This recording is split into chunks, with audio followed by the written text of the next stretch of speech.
పతనానికి ముహూర్తం ఫిక్స్ అయింది. రేపు ప్రధాని మోదీ అధ్యక్షతన ఒక కీలక భేటీ జరగబోతోంది.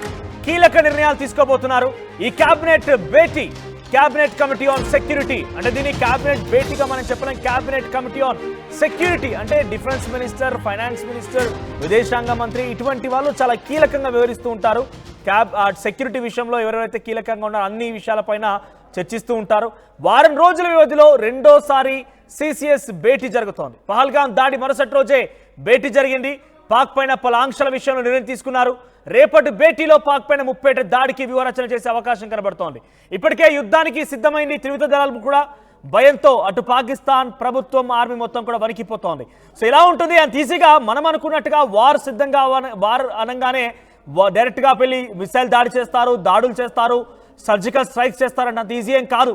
వార్ అనేది అటు డెఫినెట్గా కొల్లాటరల్ డ్యామేజ్ అంటే అటువైపుకి ఎటువంటి డ్యామేజ్ ఉంటుందో బహుశా ఇక్కడ కొంచెం తక్కువగా ఉండొచ్చు, కానీ మన పైన కూడా చాలా తీవ్రమైన ప్రభావం చూపిస్తోంది. ఇక్కడ కూడా అనేక రకాలుగా కోల్పోవాల్సి ఉంటుంది. ఏకంగా ఫైనాన్స్ కావాల్సి ఉంటుంది, అనేక రకాల యుద్ధ సామాగ్రి కావాల్సి ఉంటుంది. మన సపోర్ట్ ఏంటి, ఎన్ని వైపులుగా దాడి చేయొచ్చు, ఏ దేశాలు మనం మద్దతు కావాలి, అన్ని విషయాలు ఆలోచన చేయాలి. కాబట్టి అటువంటి ఆలోచన అన్ని పరిగణలు తీసుకుంటేనే వార్గా డిక్లేర్ చేస్తారు.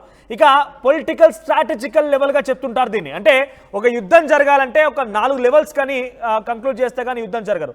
Political strategic level, military level, operational level, tactical level, ఇలా పలు విభాగాలుగా ఉన్నటువంటి లెవెల్స్ మనం ఫినిష్ చేసుకుంటే కానీ డైరెక్ట్గా యుద్ధంలోకి వెళ్ళలేం.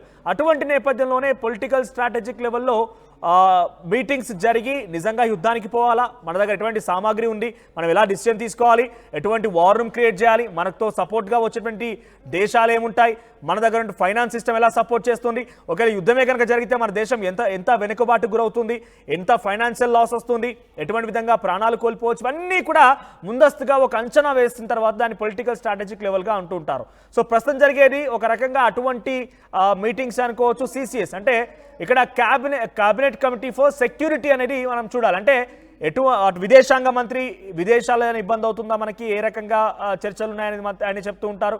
డిఫెన్స్ మినిస్టర్, హోంమంత్రి, ప్రధాని, ఫైనాన్స్ మినిస్టర్, ఇలా అన్ని మెయిన్ సెక్టార్కి సంబంధించిన పోర్ట్ఫోలియోస్ మొత్తం కూడా భేటీ జరిపి ఏ విధంగా ఉంది, తమ దేశం ఎటువంటి సిద్ధంగా ఉంది, ఎటువంటి వెనుకబాటు గురవుతుంది, ఎటువంటి విధంగా మనం ముందుకు వెళ్ళాలి, అన్ని అంశాలు చర్చించేదే రేపు జరగబోతోంది. ఇప్పటికే ఒకసారి సిసిఎస్ భేటీ జరిగింది. పహల్గాం దాడి మరుసటి రోజు 22 ఏప్రిల్లో పహల్గాం దాడి జరిగితే 23 రోజున ఈ సిసిఎస్ భేటీ జరిగింది. ఆ భేటీలో సింధు జలాల ఒప్పందాన్ని రద్దు చేస్తూ నిర్ణయం తీసుకుంది. ఆ తర్వాత భారతదేశం నుంచి పాకిస్తానీలు 48 గంటల్లో వెళ్ళిపోవాల్సిందిగా ఆదేశాలు జారీ చేశారు. ఇలా పలు సంచలన నిర్ణయాలు తీసుకున్నారు. వీసాలు రద్దు చేశారు. ఇలా కొన్ని క్రిటికల్ అంటే ఒక రకంగా నీటి బాంబు పేల్చింది మొదటి సిసిఎస్ తర్వాతే. అంత ఈజీగా ఊరికనే ఒక ట్రిటీని రద్దు చేయడం అంటారు, అంత సాధ్యమయ్యే విషయం కాదు. సిసిఎస్ భేటీ జరిగి ఏ రకమైనటువంటి ఎదిరింపు జరిగినా, ఎటువంటి ప్రతిదాడి జరిగినటువంటి విధంగా ప్రతిస్పందన వచ్చినా కూడా సిద్ధంగా ఉన్నామా అని నిర్ణయం తీసుకున్న తర్వాతే అటువంటి డెసిషన్ తీసుకుంటూ ఉంటారు. ఇప్పుడు కూడా జరగబోయేదే అన్ని రకాలుగా ఇండియా పాక్ బార్డర్ వెంట సంసిద్ధంగా ఉన్నారు. ఇండియా పాక్ ల్యాండ్ షేరింగ్ 3323 కిలోమీటర్ల వెంట మొత్తం కూడా ఇండియన్ ఆర్మీ కంట్రోల్లోకి తీసుకుంది. అటు ఎల్ఓసిని కూడా ప్రస్తుతం దాదాపుగా మన వాళ్ళంతా సిద్ధంగా ఉన్నారు. ఇక ఒక సీవేస్ ద్వారా, నావీ ద్వారా ఏమైనా వాళ్ళు దాడులు చేసినా, వాళ్ళు ఏమైనా ప్రతిఘటించినా కూడా దాని గురించి సంసిద్ధంగా ఉన్నారు. సర్ఫేస్ టు సర్ఫేస్, ఎయిర్వేస్ ద్వారా ఏమైనా దాడులు చేసినా సంసిద్ధంగా ఉన్నారు. ఇప్పుడు అంతా సిద్ధమైపోయింది. ఫస్ట్ యుద్ధ సామాగ్రిని సిద్ధం చేసుకోవాలి, ఆ తర్వాత నిజంగా యుద్ధానికి దిగాలా ఏంటనేది మాత్రం నిర్ణయం తీసుకోవాల్సిన అవసరం ఉంది. కాబట్టి దాని తాలూకా మీటింగ్ రేపు ఉండబోతోంది. రేపటి తర్వాత అసలు భారత్ ఎటువంటి యుద్ధానికి తెరలేకపోతుంది అనేది చాలా క్లియర్గా తెలిసే అవకాశం ఉంది.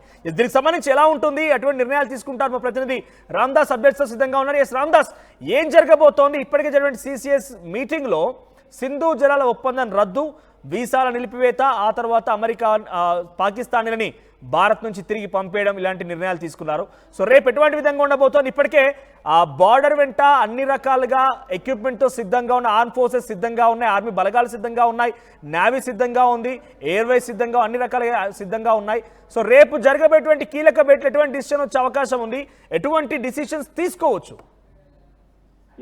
సిసిఎస్ అనేది క్యాబినెట్ కమిటీ ఆన్ సెక్యూరిటీ, భారత భద్రతా వ్యవస్థకు సంబంధించి అత్యున్నత విధాన నిర్ణాయక సమావేశం ఇది. దీంట్లో ముఖ్యంగా ప్రధాని అధ్యక్షతన జరిగే మీటింగ్ లో రక్షణ మంత్రి ఉంటారు, భారత హోంమంత్రి ఉంటారు, యూనియన్ హోమ్ మినిస్టర్ ఉంటారు, అలాగే విదేశాంగ మంత్రి ఉంటారు, ఇక అలాగే ఆర్థిక మంత్రి కూడా వస్తారు. సో ఈ సమావేశంలో ముఖ్యంగా ఆయా శాఖలకు సంబంధించినటువంటి కీలక అధికారులు కూడా పాల్గొంటారు. అలాంటి సమావేశం రేపు జరగబోతుంది. యాక్చువల్ గా పహల్గామ్ అటాక్ తర్వాత మోదీ సౌదీ నుంచి బయలుదేరిన తర్వాత అటెండ్ అయిన మొదటి మీటింగ్ కూడా ఇదే. సో ఇది వారంలో రెండో మీటింగ్. నిజంగా అటు పాకిస్తాన్ కూడా అదే భయపడుతోంది. ఇక 48 గంటల్లో లేదా 1-2 రోజుల్లో లేదా 2-3 రోజుల్లో ఏదైనా జరగొచ్చు అని పాకిస్తాన్ భయపడుతున్నట్టుగానే ఇప్పుడు గడియలు దగ్గర పడ్డాయి అనుకోవచ్చు. నిజంగా రేపు మళ్ళీ ప్రధాని మోదీ అధ్యక్షతన జరగబోయేటువంటి ఈ ఏదైతే కేబినెట్ భద్రతా వ్యవహారాల కమిటీ సమావేశం ఉందో చాలా కీలక నిర్ణయాలు తీసుకోబోతుంది. మీరు ఇందాక చెప్పినట్టుగా మొన్నటి సమావేశంలో అనేక కీలక అంశాలు మనం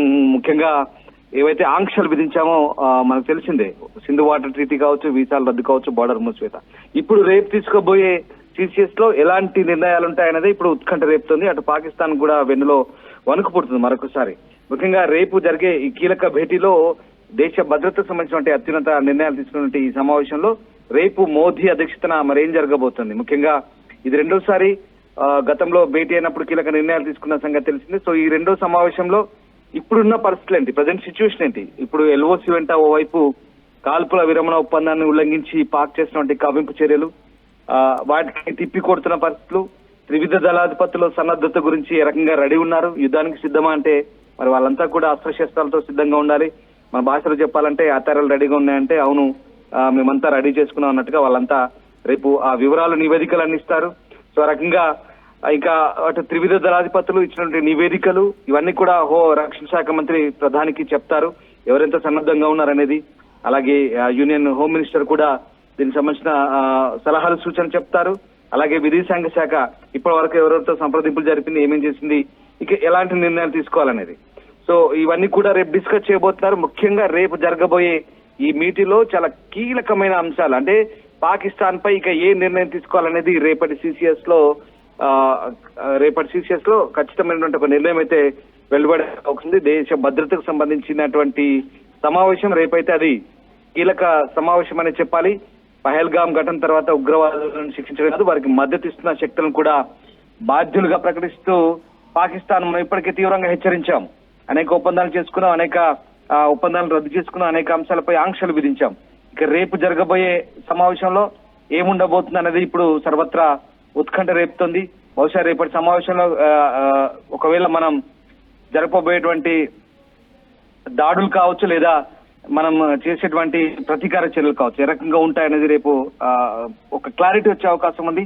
రెండో భేటీలో ప్రధానంగా పాకిస్తాన్ అయితే అన్ని కోణాల నుంచి అష్ట దిగ్బంధనం చేయడంపై చర్చిస్తారని తెలుస్తుంది. ఇప్పటికే నేను చెప్తున్నాను మీకు, దౌత్య యుద్ధం అయితే చేశాము, అలాగే వాణిజ్య యుద్ధం చేస్తున్నాం. ఇక అంతర్జాతీయ వేదికలపై పాకిస్తాన్ నిజ స్వరూపాన్ని బట్టబయలు చేసే దిశగా ఇందులో రేపటి సమావేశంలో నిర్ణయాలు ఉంటాయి. ఒకవేళ యుద్ధానికి దిగాల్సి వస్తే కనుక ఎలాంటి పరిణామాలు తలెత్తాయనే అంశం కూడా ప్రస్తుతానికి వచ్చే అవకాశం ఉంది. ఎందుకంటే మనం అపోనెంట్ కూడా తక్కువ అంచనా వేయలేం. శత్రువుని ఊరికే మనం యుద్ధాన్ని దిగితే వాళ్ళేం అటువైపు నుంచి కూడా ప్రతిస్పందన ఉంటుంది కాబట్టి మరి వాళ్ళకున్న పుల్వామా అటాక్ తర్వాత బాలాకోట్ లో సర్జికల్ స్ట్రైక్ నేపథ్యంలో ఇంత పెద్ద స్థాయిలో ఒక హైడ్రామా లేదు. అంటే ప్రజల్లో కొంత ఆగ్రహావేశాలు కట్టలు తెంచుకున్నాయి. ప్రజలు మొత్తం కూడా తీవ్రమైనటువంటి ఆగ్రహం వెళ్ళగక్కారు. అటు ప్రభుత్వాలు కూడా ఆగ్రహంతో ఉన్నాయి. కానీ ఇంతటి స్థాయిలో ఒక యుద్ధ మేఘాలు కమ్ముకున్నట్టుగా బార్డర్ వెంట గస్తీపేట్ చేయడం కానివ్వండి, కంట్రోల్లోకి తీసుకోవడం కానివ్వండి, అటు నావీని అలర్ట్ చేయడం, ఎయిర్ ఫోర్స్ని అలర్ట్ చేయడం ఇంతగానో స్థాయిలో లేదు. డైరెక్ట్గా వెళ్ళారు, 2 బాంబులు అక్కడ వేశారు. పెద్ద ఎత్తున ఒక ఆందోళన కలిగించే విధంగా పాకిస్తాన్ మొత్తం అల్లాడిపోయింది. తర్వాత ఒక్కసారిగా భారత్ అంటే ఆ తర్వాత కొన్ని రోజుల పాటు ఇదే గస్తీ కొనసాగింది. అది ముఖ్యంగా నార్త్ సైడ్ లోనే, అది దట్టు కాశ్మీర్ లాంటి ప్రాంతాల్లో మాత్రమే. ఆ తర్వాత ఇంత అలర్ట్ లేదు. ఇప్పుడు ఇంత పెద్ద ఎత్తున అలర్ట్ చేస్తున్నారు, సిసిఎస్ మీటింగ్లు పెడుతున్నారు, ఇంతగా ఒక హైటెన్షన్ నెలకొంది భారత్లో కూడా అనంటే ముమ్మాటికి వార్ కోసం సంకేతాన్ని భావించాలా? అంటే భారత ప్రభుత్వం కూడా సంసిద్ధమైపోయింది, ఇక ఎలాగైనా ఈసారి పాకిస్తాన్ని మట్టు పెట్టడమే ఖాయంగా టార్గెట్ గా ముందుకెళ్తుంది అనుకోవాలా? ఇక్కడ ఒక విషయం చెప్పాలి, భారతీయుల సహనం నశించింది. ఇక్కడ మనము గతంలో పుల్వామా ఘటనకు అక్కడ కూడా మనకు అప్పుడు డ్యామేజ్ జరిగింది.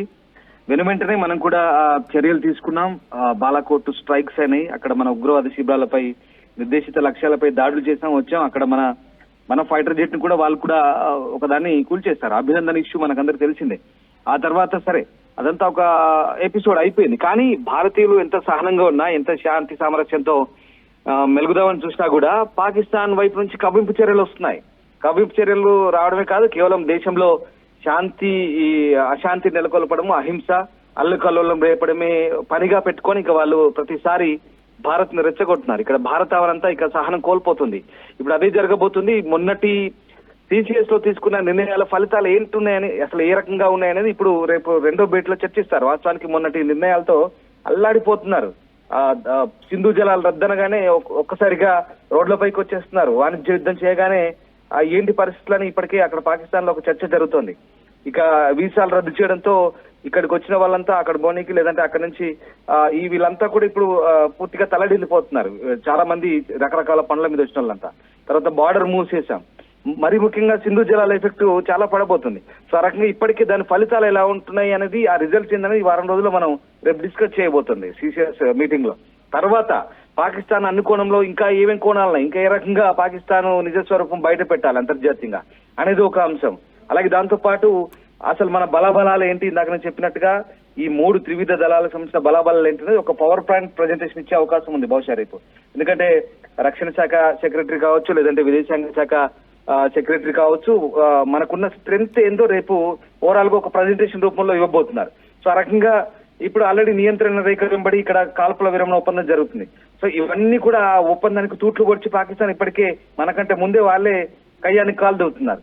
ఈ రకంగా పాకిస్తాన్ పై యుద్ధం సంబంధించి రేపైతే ఒక తుది నిర్ణయం అయితే వస్తుందని అంటున్నారు. చూడాలి మరి రేపు సిసిఎస్ భేటీలో ఇంకా ఎలాంటి నిర్ణయాలు ఉంటాయి, ఇంకా ఎంత కఠినమైనటువంటి నిర్ణయాలు ఉంటాయనేది దాదాపు చాలా క్లారిటీ వచ్చే అవకాశం, చాలా ఉత్కంఠ రేపుతుంది. మీకు విషయం చెప్తాను. ఇప్పటికే భారత్ లో పాక్ రక్షణ మంత్రికి సంబంధించిన ఎక్స్ ఖాతా నిలిపివేశారు. మహమ్మద్ ఆసిఫ్ ఎక్స్ ఖాతాను అయితే భారత ప్రభుత్వం నిలిపివేసింది.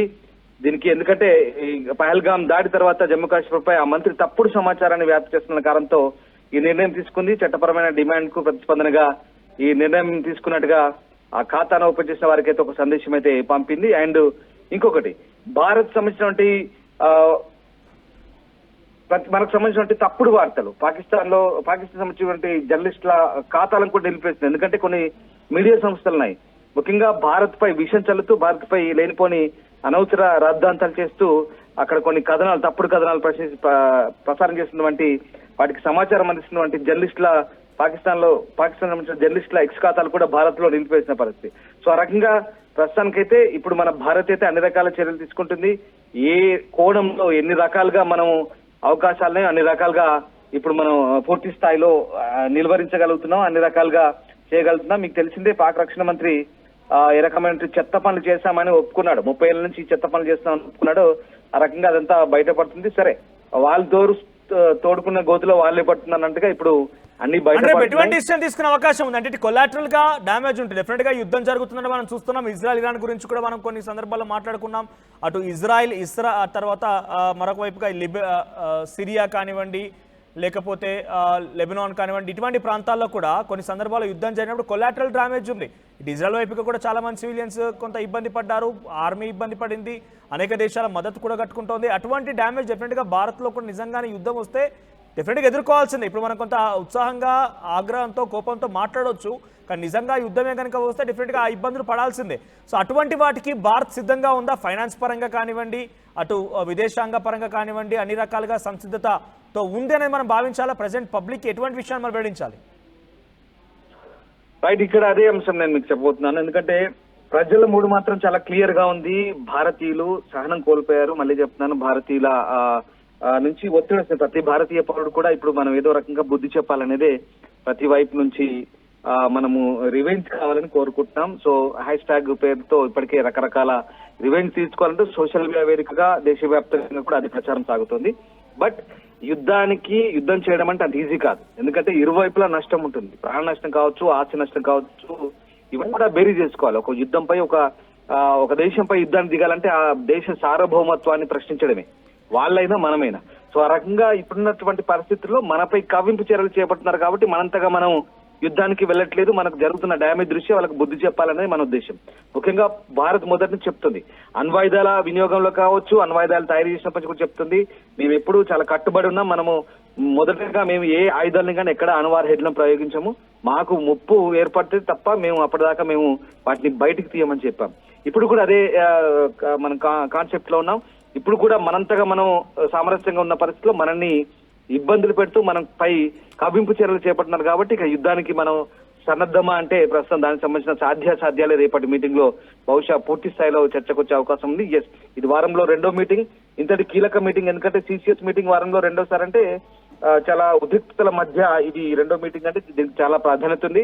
వెయిట్ అండ్ సీ రేపు ఏం జరగబోతుంది. రేపు కేంద్ర ప్రభుత్వ సంబంధించిన కీలక మంత్రిత్వ శాఖలు ఎవరైతే రక్షణ, హోం, అలాగే ఇక విదేశాంగ, ఆర్థిక శాఖ, మీరు చెప్తున్నట్టుగా మనకున్న వనరులేంటి, మనకున్న సాధ్యాసాధ్యాలేంటి, మనకున్న బలాలేంటి, బలహీనతలేంటి, ఇవన్నీ కూడా రేపు పవర్ పాయింట్ ప్రజెంటేషన్ ఇచ్చిన తర్వాత ఒకసారి మళ్ళీ క్యాలిక్యులేట్ చేసుకొని బేరీజ్ వేసుకొని ఏది చేస్తే బాగుంటుంది, ఎలా వెళ్తే బాగుంటుంది, ఏ కోణంలో వాళ్ళను మనం కట్టడి చేయొచ్చు, ఏ కోణంలో వాళ్ళకు బుద్ధి చెప్పొచ్చు అనేది రేపు తేలబోతుంది. బహుశా రేపటి మొన్న 45 నిమిషాల పాటు జరిగిన మీటింగ్ లో చాలా డిస్కస్ చేశారు. ఇంకా రేపటి మీటింగ్ లో ఏదో ఒక కీలక అంశమే ఉండబోతుంది. ఇప్పుడు పాకిస్తాన్ భయం కూడా అదే, రాబోయే 48 గంటలు లేదా మరొక 2-3 రోజుల్లో ఏదో జరగబోతుంది అనేది పాకిస్తాన్ ఊహించబోతుంది. బహుశా దాయాది దేశానికి క్లారిటీ వచ్చింది, అర్థమై ఉంటుంది. అండ్ ఎగ్జాక్ట్లీ రేపు అది బయటపడుతుంది, ఏదో జరగబోతుంది. Thank you Ramraj. మొత్తం మీద అసలు రేపు ఏం జరగబోతోంది, రేపు ఎటువంటి ముహూర్తం అని చాలా మంది క్వశ్చన్ చేస్తాను, మీకు కొంత క్లారిటీ ఇచ్చే ప్రయత్నం చేస్తాను. నేను ఇక్కడ సిసిఎస్ అంటే cabinet committee on securities. So ఇప్పటికే ఒకసారి జరిగింది, పహల్గాం దాడి జరిగింది 22వ తేదీన. అయితే 23వ తేదీన ఈ క్యాబినెట్ కమిటీ ఆన్ సెక్యూరిటీస్ భేటీ జరిపి అసలు ఏం చేయాలి మనం. గతంలో ఇప్పుడు పహల్గాం దాడి కంటే ముందు పుల్వామా అటాక్ చూసాం. అంతకంటే ముందు అనేక మార్లు పాకిస్తాన్ మనపైన యుద్ధానికి దిగింది, చాలాసార్లు కవ్వింపు చర్యలకు పాల్పడింది, చాలా దాడులు చేసింది. ఇక ఓపిక నశించింది, సహించలేకుండా ఉన్నాం కాబట్టే చాలా ఏళ్లుగా అసలు ప్రపంచ దేశాలకు ఆదర్శంగా ఉన్నటువంటి ఒక సింధు జలాల ఒప్పందం రద్దు చేశామంటే ఈ క్యాబినెట్ కమిటీ ఆన్ సెక్యూరిటీస్ తీసుకున్న నిర్ణయమే.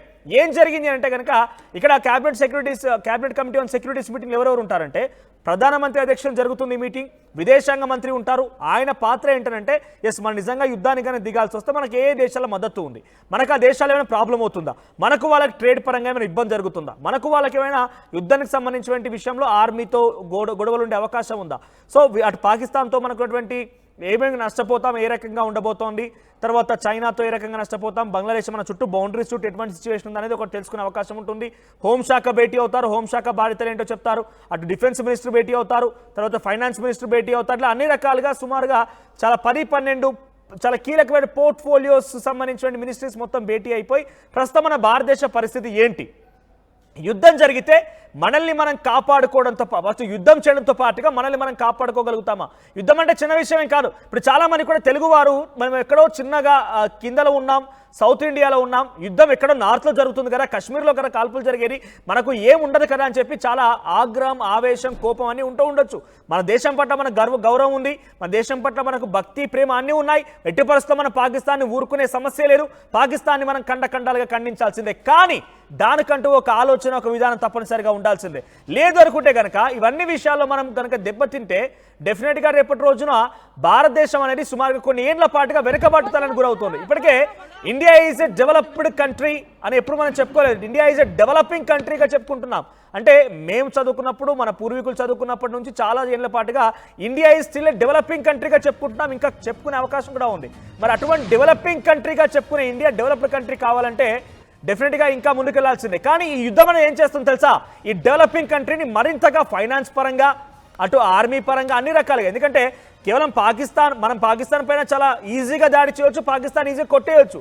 కానీ పాకిస్తాన్ ఎక్కడో ఒక చోట చిన్న కవ్వింపు చర్యకు పాల్పడవచ్చు కదా. ఇప్పుడు మనం చూసాం 26 మంది ప్రాణాలను తీసింది ఉగ్రవాదులు వచ్చి. ఇటువంటి విధంగా ఎక్కడో ఒక చోట చిన్నగా మరణాలు సంభవించే అవకాశం ఉంది, చిన్నగా యుద్ధ నేపథ్యంలో కొన్ని ఇబ్బందులు పడే అవకాశం ఉంది. దానికి సిద్ధంగా ఉన్నామా లేదా అనేది ముందుగా ఈ సిసిఎస్ నిర్ణయం తీసుకుంటుంది, ఈ క్యాబినెట్ కమిటీ ఆన్ సెక్యూరిటీస్ నిర్ణయం తీసుకుంటుంది. ఇక్కడ మనం తెలంగాణలో ఉన్నాం, ఆంధ్రప్రదేశ్లో ఉన్నాం, ఎక్కడో తమిళనాడులో ఉన్నాం, కేరళలో ఉన్నాం, మనం సౌత్ ఇండియాలో ఉన్నాం, మనకేం ప్రమాదం లేదనుకుంటే పొరపాటే. ఏదో ఒక మూల నుంచి అన్ని రకాలుగా మనం గమనిస్తే చైనాకి మనకు విభేదాలు ఉన్నాయి, అటు బంగ్లాదేశ్కి మనకు విభేదాలు ఉన్నాయి. ఇన్ఫాక్ట్ శ్రీలంకతో కూడా ఒకనొక సందర్భంలో అక్కడ కూడా భారత ప్రభుత్వానికి వ్యతిరేకంగా నినాదాలు కూడా చేశారు, అక్కడ విభేదాలు ఉన్నాయి. ఇటు పాకిస్తాన్తో విభేదాలు ఉన్నాయి, అటు ఇరాన్, ఇరాక్ లాంటి దేశాలు కూడా డెఫినెట్గా పాకిస్తాన్కి మద్దతుగా నిలిచే అవకాశం ఉంటుంది. కానీ అవసరమైతే తటస్థంగా ఉంటాయి, లేదంటే పాకిస్తాన్ మద్దతుగా ఉంటాయి, కానీ ఈజీగా ఇండియా వైపు నిలబడవు. సో ఇటువంటి నేపథ్యంలో మన చుట్టూ శత్రువులే ఉన్నాడు, మన మధ్యలో ఉన్నామనంటే డెఫినెట్గా ఆ స్థాయిలో కొంత ప్రమాదం అయితే అందరికీ వాటిలో అవకాశం ఉంది. కాబట్టి వాటి నుంచి ఎలా బయటపడాలి, ఫైనాన్స్ ఏ రకంగా ముందుకు వెళ్ళాలి, ఒకవేళ నిజంగా యుద్ధమే వస్తే మన ఫైనాన్స్ మొత్తం అక్కడ ఖర్చు చేయాల్సి వస్తే రేపటి రోజున పరిస్థితి ఏంటి, ఆ తర్వాత నిజంగా యుద్ధానికి వెళ్ళాలనుకుంటే మన లక్ష్యాలేంటి? ఉగ్రవాదులని పూర్తిగా లేకుండా హతమార్చడమా, పాకిస్తాన్ని లేకుండా మొత్తం మట్టు పెట్టేయడమా, మన శత్రు దేశంగా ఉంది కాబట్టి పాకిస్తాన్ మొత్తం లేకుండా చేయడమా, పీఓకేని ఆక్యుపై చేసుకోవడం, ఇలా కొన్ని లక్ష్యాలు ఏర్పాటు చేసుకోవాలి. ప్రస్తుతం చిన్నగా ఆపరేషన్ జరుగుతోంది. ఇప్పటికే మీకు చెప్పాను నేను, ఆపరేషన్ అంటే కొన్ని టార్గెట్లు ఫిక్స్ చేసుకొని కొన్ని పీరియడ్ ఆఫ్ టైం వరకు కొన్ని చేసేది ఆపరేషన్. ఉదాహరణకి ఇప్పుడు పాకిస్తాన్ ఉగ్రవాదులు ఎవరైతే భారతదేశంలో కాశ్మీర్ లాంటి ప్రాంతాల్లో ఉన్నారో వారిని ఏరివేసే ప్రక్రియ ఒక ఆపరేషన్. అదే యుద్ధం అని అంటే కంప్లీట్గా మన వార్ మొత్తం డిప్లాయ్ అయిపోయి అటువైపు మిసైల్స్ ప్రయోగించడం, అటువైపుగా చాలా భీకరంగా దాడులు చేసి టెర్రర్ క్యాంప్స్ని కానివ్వండి, ఇంకోటి అయితే ఉగ్రవాద శిబిరాలనే వాటిని తొలగించడం, పీఓకేని పూర్తిగా ఆక్యుపై చేసుకోవడం, పాకిస్తాన్ పైన దాడులు జరపడం, ఇవన్నీ కూడా యుద్ధం వైపుగా వస్తూ ఉంటాయి. ఆపరేషన్కి యుద్ధానికి వారికి చాలా చిన్నపాటి తేలికపాటి ఒక థిక్ లైన్తో డిఫరెన్స్ అయితే ఉంది. కానీ దాదాపుగా రెండు ఒకటే. ఒక ఆపరేషన్ పెద్దగా మారుతుంది, వార్గా ఉంటుంది. నిజంగా కనుక వారే వస్తే ఏం చేయాలనే ఆలోచన రేపు తీసుకోబోతున్నారు. రేపు మోదీ తీసుకున్న నిర్ణయం చాలా కీలకంగా ఉండబోతోంది. ఇప్పటికే ఈ ఆపరేషన్ ఏదో తేలికపాటిగా ఇప్పుడు జరిపించి రేపటి రోజున మళ్ళీ యుద్ధ సామాగ్రిని పంపించడం కాదు, అన్ని రకాలుగా ఇప్పటికే యుద్ధ సామాగ్రి బార్డర్ వెంట చేరిపోయింది.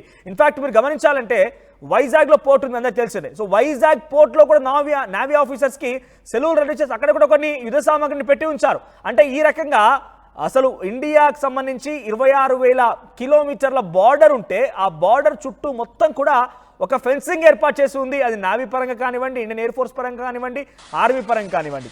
దీన్ని ఎలా ఎగ్జిక్యూట్ చేయాలనే దానిపైన రేపు నిర్ణయం ఉండబోతోంది. ఇది వారా, ఆపరేషనా, మన టార్గెట్స్ ఏంటి, లక్ష్యాలు ఏ విధంగా ఉండబోతున్నాయి, ఎటువంటి విధంగా ఉండాలి. ఇన్ఫాక్ట్ ఇక్కడ ఇంకొక ఇంట్రెస్టింగ్ విషయం ఏంటంటే ఆర్టికల్ 352 రేపు నిర్ణయం తీసుకునే దానిపైన దీన్ని కూడా కొంత చర్చ ఉండబోతోంది. ఎందుకంటే నిజంగా కనుక యుద్ధానికి వెళ్లాల్సి వస్తే రాష్ట్ర ప్రభుత్వాలు రద్దయిపోతాయట. మరి ఏం జరుగుతుందో చూడాల్సిన అవసరం అయితే ఉంది. మరి నిజంగా యుద్ధానికి వెళ్తారా ఏంటి, ఏం జరగబోతున్నది రేపు సాయంత్రం కల్లా అటు కీలక ప్రకటన వచ్చే అవకాశం ఉంది. ఇప్పటికే ఒకసారి సిసిఎస్ భేటీ జరిపి సింధు జలాల ఒప్పందానికి సంబంధించి రద్దు చేస్తూ సంచలన నిర్ణయం తీసుకున్నారు. చూద్దాం మరి రేపు ఏం జరుగుతుందో.